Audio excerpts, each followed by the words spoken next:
Once upon a time, a happy family lived in a busy city. One weekend, they decided to visit their grandmother in the village. The children were very excited.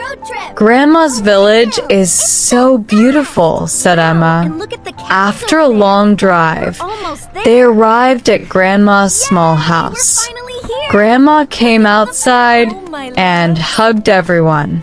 "Welcome, my dear family," she said with a smile. The children were happy to see her again.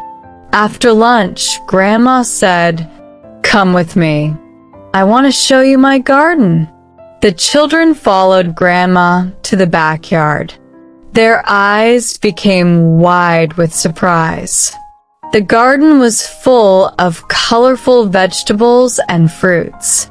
"Wow," said Jack. "There are so many plants." Grandma smiled proudly. She showed them red tomatoes growing on green vines. Then she showed them orange carrots under the soil. The children also saw green cucumbers and fresh lettuce.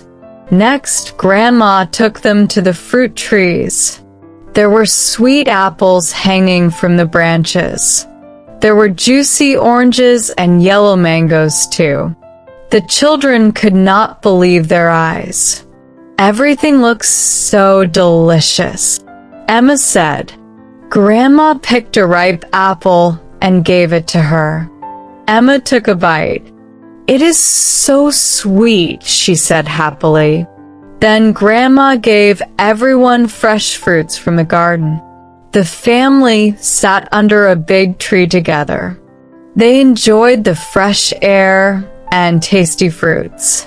Before leaving, Grandma gave the children a basket of vegetables and fruits. "Take these home," she said kindly. "Thank you, Grandma," the children replied.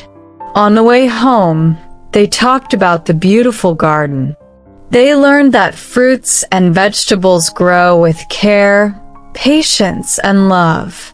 And they promised to visit Grandma's village again very soon. Nature gives wonderful gifts when we take care of it.